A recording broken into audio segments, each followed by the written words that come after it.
Thank you all for rejoining us today for the second day of the National Forum on Anti-Asian Racism, Building Solidarity. My name is Connor Hasegawa. I am a second-year law student at McGill University and a proud Japanese Canadian. I hope that you all had a chance to rest and reflect after yesterday's packed agenda, because we have an equally busy day planned today.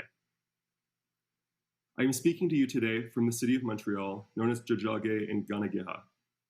This unceded land has a long history and special significance as a meeting place for various Indigenous peoples, including the nations comprising the Haudenosaunee and Anishinaabe peoples. Furthermore, today's sessions, while virtual, will be hosted in the city of Toronto, located on the traditional territory of many Indigenous peoples, including the Anishinaabe, the Haudenosaunee, the Wendat, and the Mississaugas of the Credit. Building solidarities requires us to come from a place of understanding and shared respect, and my intent in delivering this land acknowledgement is to demonstrate that commitment on behalf of the team behind this event. But acknowledging the land and its history is not enough. The team is committed, through deep reflection and frank conversation, to inspire and drive actions that will create change for the Indigenous communities with whom we share this land as settlers. As we address anti-Asian racism in today's sessions, we must also recognize the suffering of Canada's Indigenous peoples and acknowledge that allyship with the traditional stewards of this land is a prerequisite for any positive change. It is in this spirit of solidarity and commitment that we commence day 2 of this forum. This space at the National Forum will be inclusive and safe. By participating in this event, you will recognize our starting point, acknowledging and recognizing that we must all strive to overcome historical and divisive biases. Treat all people with dignity and respect, trusting that everyone has come to the forum to learn, grow, and share. Be open to learning, recognizing that the best way to understand the choices, actions, or intentions of one another is by asking questions. Care for ourselves and each other, acknowledging that heavy conversations can impact our mental, spiritual, emotional, and physical well-being, and that it's okay to ask for help and support. We have created a wellness support and resources document located on the National Forum website, and you can find a link in the event lobby of the feed loop. We are also hosting a rest and relaxation room, a space for attendees to step away from the event to focus on well-being, relaxation, and rest. Before we jump in, I just have a few quick reminders for you. English and French closed captioning, an ASL interpreter, and live French translation are available for this session. If you have any questions during a session about the forum or this platform, feed loop, please use the chat function on the right side of your screen. National Forum support staff are available to connect with you throughout the day. All sessions are being recorded and will be participants in the coming days. We want this to be a safe and honest conversation, so please review our community guidelines, which are available in the feed loop lobby or on our website. We will provide the link in the chat. You can continue the conversation online and into the future on social media using the hashtag Anti-Asian Racism Forum. If you missed any of the sessions yesterday and want to catch the highlights, check out our Instagram and Twitter at RU Faculty of Arts. We also have virtual networking opportunities. Throughout our various networking rooms, participants will have the opportunity to connect with one another. Find our networking rooms in our feed loop event portal in the left panel. We have a lot of great sessions planned for today. Remember, you can find the full schedule on our website, and we'll share that link in the chat now. And next, I'd like to introduce the Mayor of Toronto, John Tory, for some brief welcome remarks speaking to the importance of building solidarities and working together. Hello, I'm Toronto Mayor John Tory, and it's a pleasure to welcome you all to the second National Forum on Anti-Asian Racism. This event and its ultimate goal of building solidarities has never been more important. As mayor, I've seen firsthand the devastating impact that hate and discrimination and racism can have when they strike at our communities, not just in Toronto, but right across the country.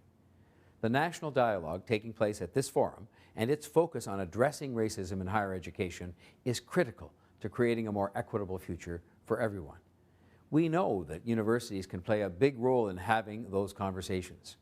Through this work, they play an invaluable role in shaping our country's future professionals and leaders and change makers. And that is why it is so important that we have this conversation together. Thank you to Ryerson University and all of the academic and community partners who have brought this event to life. If you were to ask me what building solidarity means to me, it is about different communities, no matter your race or faith or ethnicity, no matter what group you're talking about, standing together to bring about change, together, to acknowledge the reality and anti-Asian racism that exists and to act.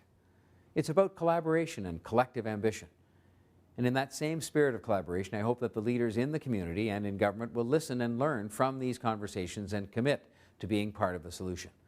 I recommit myself as mayor to doing so once again today.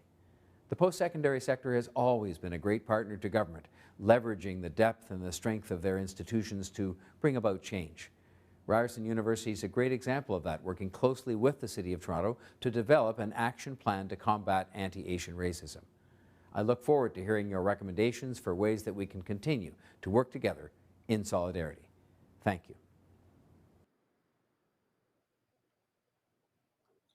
I'm now delighted to introduce today's keynote speaker, Dr. Iyko Day.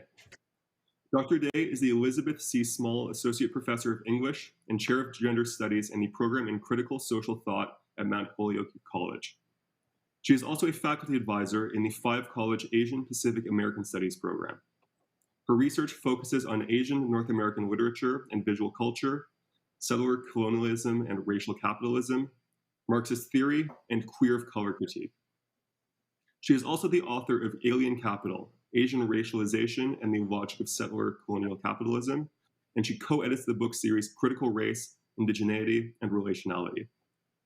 We are extremely honored to have her joining us today. Without further delay, please join me in welcoming Dr. Day to the virtual stage. Thank you very much, Connor. And I want to thank you very much to the organizers, especially Giselle, Angelica Gerardo, and Gabrielle Chufo for inviting me to this important event. I want to begin by acknowledging that my institution, Mount Holyoke College, sits on the ancestral territory of the Nonotuck people, which neighbors the traditional lands of the Nipmuc and Wampanoag to the east, the Mohegan and Pequot to the south, the Mohican to the west, and the Abenaki to the north. I'm grateful to the original caretakers of this region for the opportunity to live, work, and learn on this land. My remarks today respond to the rise in anti-Asian violence during the pandemic as I experienced it living in the United States, and especially in the aftermath of the Atlanta spa murders. What I'd like to contribute to this discussion of gendered anti-Asian racism is its particular intersection with anti-Blackness, especially in light of viral images of Black people attacking Asians that have also circulated in social media and on the news. Although the US is the primary reference for my remarks today, many of my points can be extended to the Canadian context.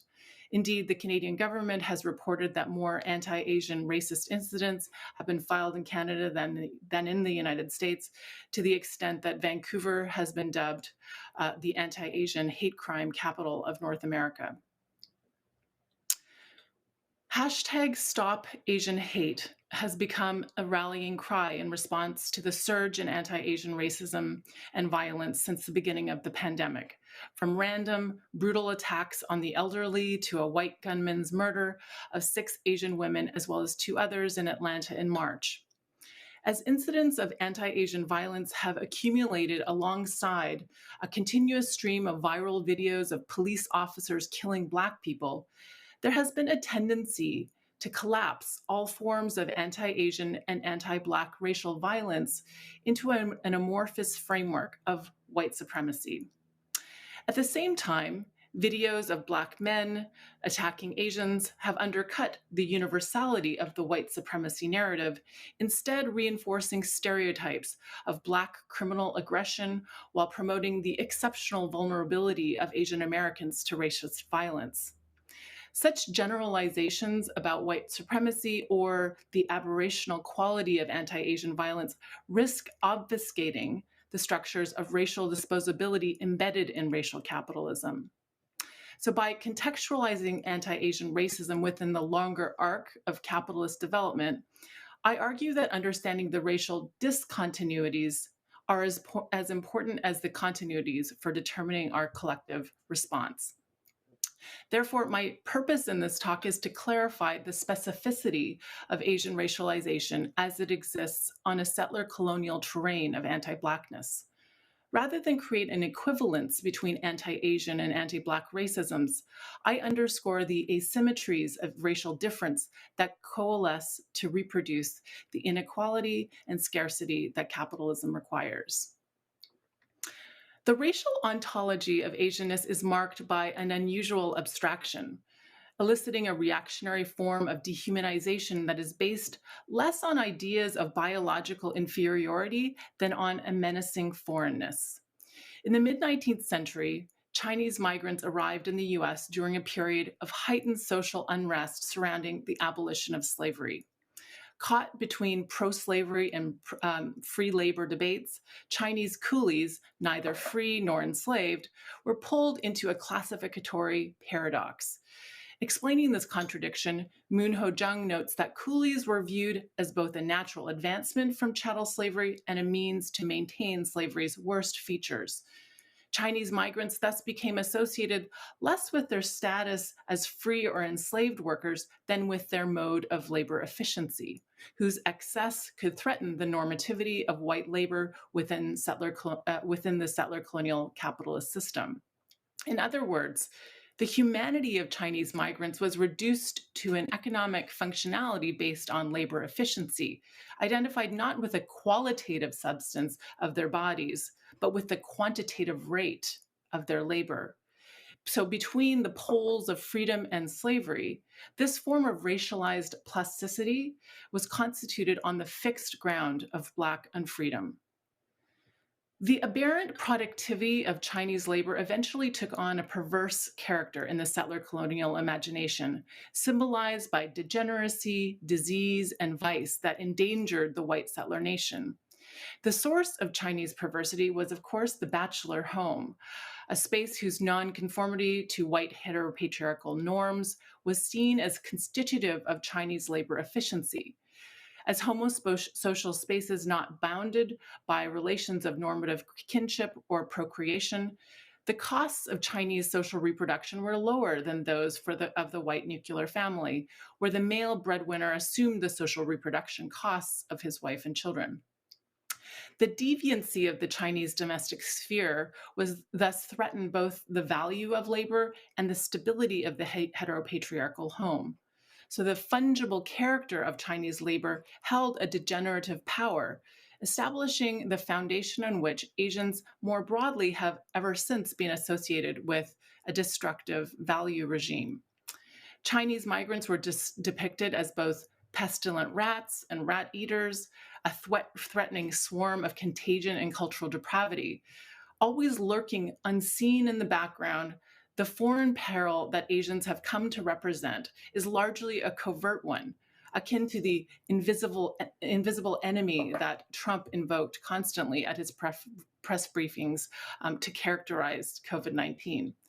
Popular constructions of Asians that evoke inscrutability, untrustworthiness, mystery, or deceitfulness collectively reinforce the hidden menace they embody, suggesting that the negative racial substance of Asianness is, like disease, kind of beyond representation. This is what I want to underscore is this is the mirror opposite of Blackness, which has historically been constructed as manifestly and internally biological. While the economic and political exclusion of Black people was partially controlled through Jim Crow and anti-miscegenation laws, the abstract threat of Chinese labor was managed through gendered and sexual regulation at the border. When cheap labor was no longer required for the infrastructural expansion of the white settler nation, the US government passed a series of laws to restrict the biological reproduction of the Chinese population and thus restore the normativity of white social reproduction. Border control initially took the form of gendered and sexual policing, first of Chinese women, then of Chinese men. In 1875, Congress passed the Page Law, which was designed to bar Chinese women from immigrating to the US for lewd and immoral purposes, including prostitution. This law placed a cloud of suspicion over the sexual morality of Chinese women who were subject to an interrogation process that presumed they were prostitutes unless proven otherwise. The Page Law was implemented not out of any concern for the sexual trafficking of Chinese women, but rather from the fear that their degeneracy was a threat to the white race, so much so that the American Medical Association conducted a study on whether a Chinese strain of syphilis was poisoning the nation's bloodstream. The policing of these women's bodies became what Ayn Levey calls a blueprint for exclusion, one that remains embedded in immigration policy today. Its legacy extends to the Atlanta shooting through the widespread assumption that all of the shooter's Asian victims were sex workers, and by extension, that sex workers are undeserving of protection. The analog to the hypersexualization of Chinese women was the sexual perversity associated with Chinese men. Crowded, segregated bachelor communities were stigmatized as hotbeds of homosexual vice, addiction, and illness. The excessive efficiency associated with Chinese bodies through their higher rate of exploitation found its corollary in the depravity imagined to breed in the non-reproductive spheres of Chinese homosocial domesticity. The combination of moral panic and economic anxiety led to the passage of the 1882 Chinese Exclusion Act. In Canada, we had the 1885 Chinese Immigration Act, or the Head Tax Act, which restricted Chinese immigration for more than half a century. While the gendered and sexual contours of Chinese foreignness represented an abstract threat to white social reproduction based on the destructive economism of their labor, this form of racialization was molded onto an existing terrain of anti-Blackness. The status of the Chinese as unassimilable aliens who were ineligible for citizenship amounts to what Claire Jean Kim refers to a racial position of simultaneous disadvantage and advantage. Disadvantage because of not whiteness, but advantage because of not Blackness. While policy constructions of the intractable foreignness of Chinese people were undoubtedly racist, Kim clarifies that they were also a testament to the perceived strength and hence threat of China's civilization and culture. For Black people, in contrast, legal enfranchisement in the aftermath of the abolition of chattel slavery was constituted on the basis of their lack of national origins. Chinese unassimilability was therefore a sign of civilizational difference, while Black assimilability was an index of uncivilized barbarism. While the passage of Chinese exclusion and Jim Crow laws in the 19th century was a means of maintaining white supremacy through racial segregation on national and global scales, there was no equivalence in the substance of anti-Asian and anti-Black racism. While the former, anti-Asian racism, remains an Orientalist projection of a fundamental Asian otherness, the latter, anti-Blackness, is based less on antipathy toward African origins than on an essentialized conflation of Blackness and criminality that was instantiated under slavery. In the eyes of the law, the only will the enslaved people could exercise was a criminal one. The implication, as Elliot Butler Evans observes, is that, speaking in response to the Rodney King, the LA uprising, is that Rodney King was beaten as a member of an American minority, not as a member of the African diaspora. And the same cannot be said for Asian Americans or Asian North Americans. The global dimensions of US imperialism were shaped by the continental accumulation of indigenous land and African bodies and are intertwined with the association of Asian women with sex work that informed the horrifying murders of the Asian spa workers. During the expansion of US empire from the Philippine-American War at the turn of the century, the post-war occupation of Japan, and the wars in Korea, Vietnam, Laos, and Cambodia, sex work was a mode of survival for Asian women in devastated countries. In the post-World War II era, the building of military operations and bases in Asia and the Pacific went hand in hand with the expansion of the sex industry in military camp towns and the development of Thailand's modern sex tourism industry. Camp towns, particularly in South Korea, reinforced a culture in which American GIs were effectively immune from prosecution for the rape and murder of any Asian women, regardless of employment.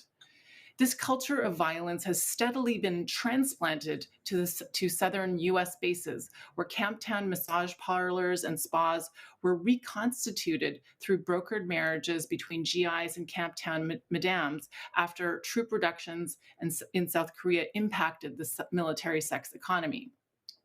Referring to the futility of containing the human spillover of empire, Yuri Dulin underscores how US military encounters in Asia have changed American society by bringing US imperial spaces, practices, and subjects into the home front. The acute vulnerability of the Asian women who were killed in March is layered onto the devaluation of Black and Indigenous women. Historically, the legal protection of white women's virtue was not extended to Black and Indigenous women. As critical race scholar Kimberly Crenshaw has demonstrated, rape statutes were limited to the regulation, protection, and restoration of white female chastity. Alternatively, for Black women, chastity was never presumed and therefore outside the law's protection. Courts in some states went so far as to instruct juries that, unlike white women, Black women were not chaste, which made it virtually inconceivable that a Black woman could even be raped, let alone that a man could be convicted of doing so. The intersection of colonialism and misogyny also informs the movement for murdered and missing Indigenous women, which has exposed the vulnerability of Indigenous women to murder by non-Native men. Even after the passage of the 2013 Violence Against Women Reauthorization Act in the US, violent crimes on Native lands remain subject to federal and state law rather than Native judicial systems, which creates an accountability vacuum in which non-Native men can commit rape and murder on Native land with virtual impunity. In the case of Asian women, their sexual deviance was constructed in immigration policy and reinforced by US militarism in Asia. This confluence of domestic and global context subjects them to the threat of sexual violence, while their presumed sexual immorality serves to justify increased surveillance, policing, and criminalization. So despite the historical asymmetries that exist between and across the experiences of racialized group, the state has offered only a single solution to address anti-Black and anti-Asian violence. And that solution is the expansion of anti-discrimination or anti-discriminatory policing and hate crimes legislation. Most recently with the George Floyd Police Justice and Policing Act and the COVID-19 Hate Crimes Act. And I know in Canada that hate crimes are not included in the criminal code, but this issue has been subject to a lot of debate since the violent attack on 5 members of a Muslim family in London in early June 2021. So the George Floyd bill bans the use of chokeholds and no-knock warrants and limits qualified immunity, among other reforms. Designed to eliminate discriminatory policing, the bill gives millions of dollars to the police during an unprecedented economic and health crisis that has disproportionately impacted Black and Brown communities. If passed, the George Floyd Act authorizes new grant programs that will allocate a combined $850 million to investigate repeated civil rights violations and deadly use of force by law enforcement. As Mariam Kaba notes, this funding offers an expensive answer to a non-existent question. She says, "They already know how we die. It's policing." The tragic irony of the George Floyd Justice and Policing Act is that none of its provisions would have saved the life of the man for whom it is named. Floyd's death was not the result of a chokehold, a no-knock warrant, qualified immunity, or racial profiling. Rather, he was killed by a police officer who knelt on his neck for 9 minutes. Regardless of reforms, the police have at their disposal any number of ways to kill a person. The state of New York spent $35 million to train police officers to comply with the ban on chokeholds, but this did nothing to save Eric Garner's life. As Kaba emphasizes, the only way to prevent people from dying at the hands of the police is to reduce police contact with communities of color.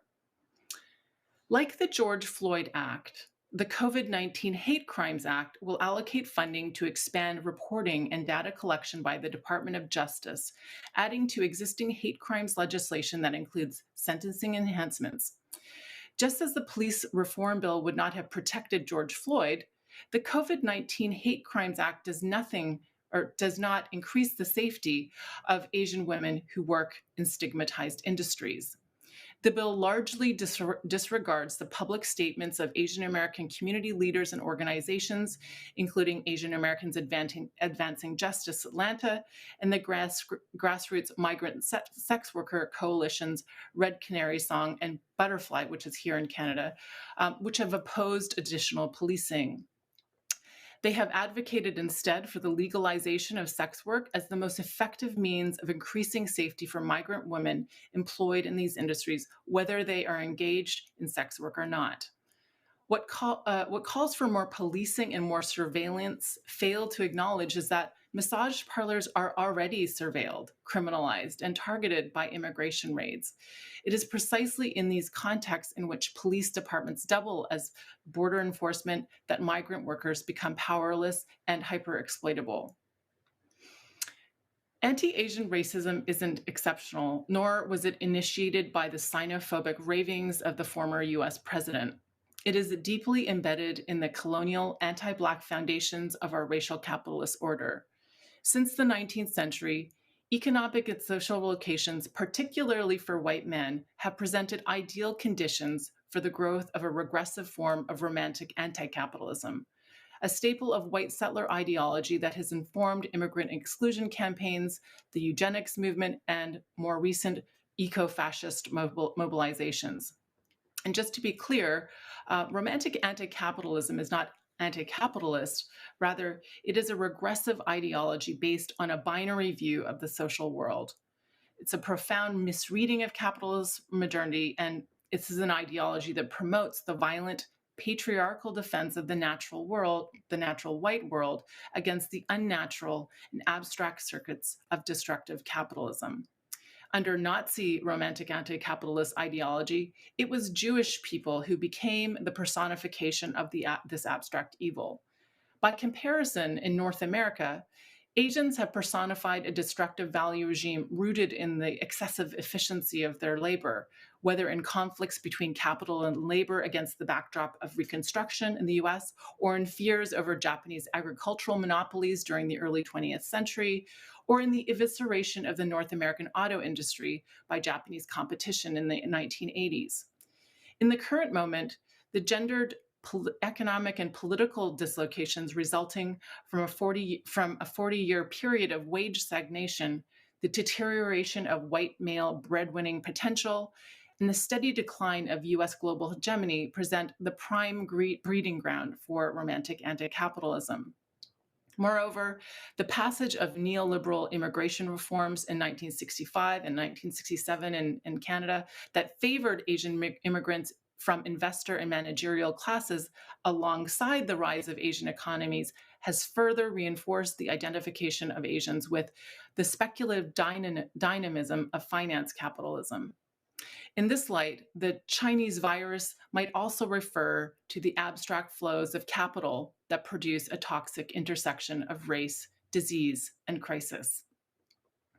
In order to end these forms of gendered racist violence, it would require an end to US empire, an end to militarism and policing, criminal punishment, state regulation of women's bodies, and an end to an economy based on violent relations of individualism over interdependence or scarcity over plenty. Alternatively, anti-discrimination, anti-sex trafficking, and hate crimes legislation represent what Renyo Huang calls carceral care, punitive solutions that expand the power of prisons, borders, and bases that disproportionately target the very gendered, racialized bodies they purport to protect. COVID-19 still has much to teach us, perhaps most urgently, that it is time to stop looking to the carceral state for the care and protection it cannot give. Thank you very much.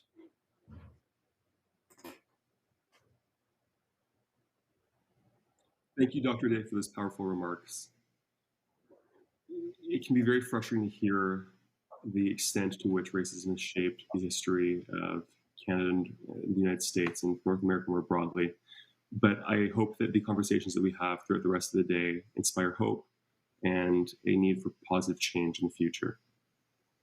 What a wonderful start to the second day of the National Forum on Anti-Asian Racism, Building Solidarities this has been so far. We'll be back in 5 minutes with today's concurrent sessions. Please check the session listings in the Feed Loop lobby to ensure that you join the session that you wish to attend. And as always, our session support staff are available in the chat if you have any questions. Thank you again to Dr. Day and to all of you for joining us here today. We'll see you again shortly.